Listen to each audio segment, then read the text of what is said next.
Penguin Random House Audio presents The Color of Everything, a journey to quiet the chaos within. This is the author, Cory Richards. For my family and everything, for Haley and everything else, always, always. Let everything happen to you. Beauty and terror. Just keep going.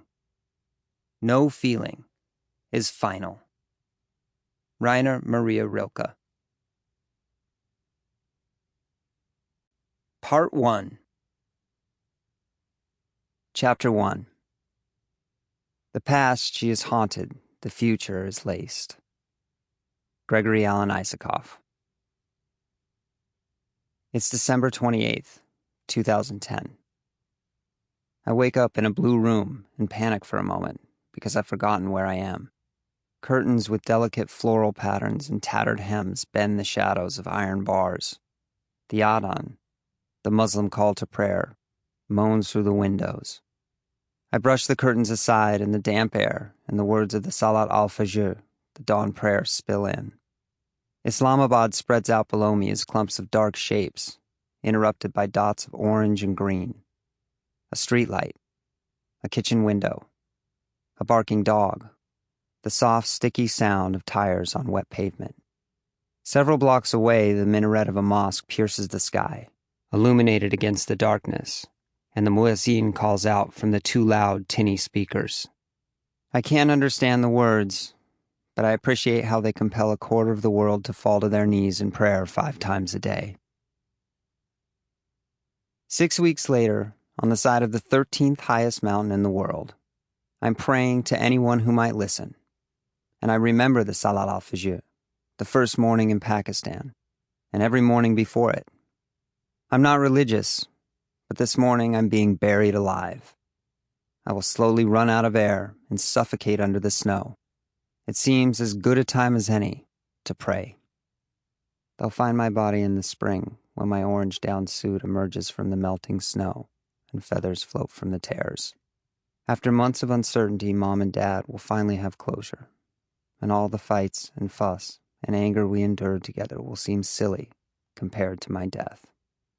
I wonder if my eyes will be open or closed, and if they'll still be blue. These are my thoughts while dying. Like my childhood, the avalanche becomes sharp fragments of memory as bits of life's strata overlap and blur. A cold blast of snow shoved into my open mouth as I gasp for breath. Snow up my nostrils and down my collar. I'm wet and annoyed that I can't scream because I'm choking. Colorful splinters appear amidst violent flashes of black and white as the weight of my body is sucked deeper into the debris. Down is up is down. Up and down become concepts, and concepts are useless in this moment.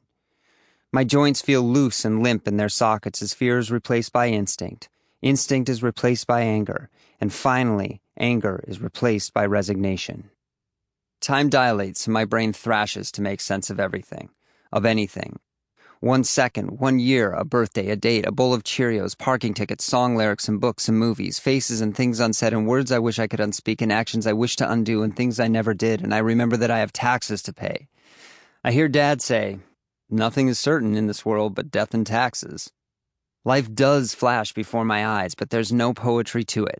It's just Polaroids of a collection of things, emotions, and questions. My senses expand and blend into a single encompassing sensation. This is dying. I hear the snow in my mouth and taste blue and smell frozen as everything becomes something different altogether before crashing back into a life unfinished. The fragments get sucked from my brain into a black hole, a singularity. I'm not ready to die, but I am dying, and no amount of swimming, no God, and no prayer can save me. I summon all the force I have left and thrust my hand and head and life toward what I hope is the sky. Inshallah, if God wills. I stop 15 seconds, and lifetimes later. I'm entirely buried aside from one arm extended and shoved under my chin, cocking my head up toward a gray sky. I'm tangled in purple rope as the snow in my mouth melts and tastes like metal and drips down my throat, and I drool.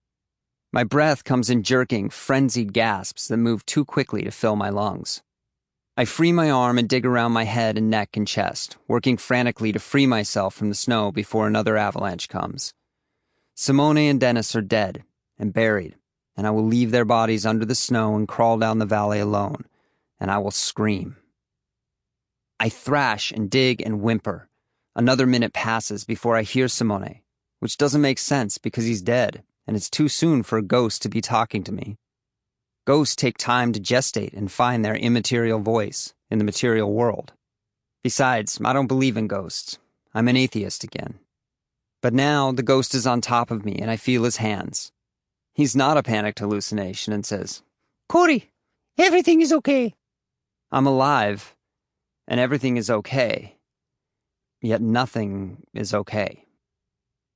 I hear another voice step back into the world as Dennis says, "Simone, I too am okay." No one is dead. I untangle my camera and turn it toward my face as I begin to cry. It's a reflex now. It's all I know how to do to stop my brain when life's going too fast, when it all becomes too big to understand. I am the snow collapsing on itself, and I feel myself breaking into 1,000 pieces. Maybe a picture can hold them together. The world is small around me as I kneel in the snow on the edge of my own death and cry tears of shock, pain, and relief. 47 minutes pass. Frozen sweat and tears hang from my beard in salty globs of ice. My expression is full of confusion and exhaustion and terror. The reflex comes again. I turn the camera on myself and press the shutter 5 times as I stumble down through the icefall. My legs feel soft. This moment is a single grain of sand and will be suspended forever in the neck of the hourglass of my life. I am at once the same and different as overlapping versions of myself, my life bisected by a great swath of snow. For those of you who are here for adventure and climbing, that's all in here. But this is not a book about that. It's a story of me, and a story about the stories we tell ourselves. It's about the brain and the heart, mine and maybe yours. It's a story of the binaries that draw us to the middle. It's black and white, and right and wrong, and joy and despair. It's success and failure, and madness. It's the before and the after, and everything in between. Chapter 2.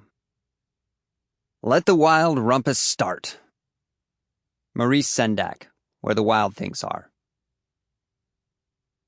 My birth is miraculous in the way that they all are. The probability that I exist is 1 in 10 to the 2,685,000th power, which is to say a lot had to happen before late May 1981. The way I understand it, there was a big explosion that sent atoms careening through time and space like celestial buckshot, cascading over each other and coming together as stars and gases and planets and moons and asteroids. And then lightning struck, or God called out, or a great sea turtle crawled from the ocean. And life happened.